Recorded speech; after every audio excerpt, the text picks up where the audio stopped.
আসলে খালামণি, আমি প্রকৃত প্রতিবেশী চেনার জন্য এমনটা করেছি। মানে?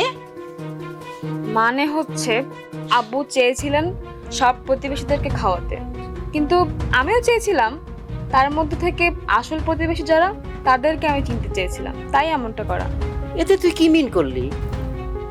খালামণি, আমরা সবাই মানুষ, কেউ ভালো কেউ মন্দ। আমাদের সমাজে অনেক রকমের মানুষ বাস করে, তাদের মধ্যে আসল এবং প্রকৃত প্রতিবেশী খুঁজে বের করাটাই ছিল আমার আসল উদ্দেশ্য। দেখো, আমি আজকে এই যে আগুন আগুন বলে চিৎকার করলাম, এখানে কজন ছুটে এসেছে? মাত্র গুটি কয়েকজন। আর এখান থেকে আমি চিনতে পেরেছি যে আমাদের আসল প্রতিবেশী কারা। আর আমি ঠিক করেছি যে এদেরকে আমি আগে খাওয়াবো। তোর মাথায় আসলে অনেক বুদ্ধি। না খালামণি, এখানে বুদ্ধির কিছুই নেই। আমাদেরকে চিনতে হবে কে ভালো মানুষ, কে আসল মানুষ, কে আমাদের প্রকৃত প্রতিবেশী। আর এটা নিয়ে এখন আর কিছুই বলবো না।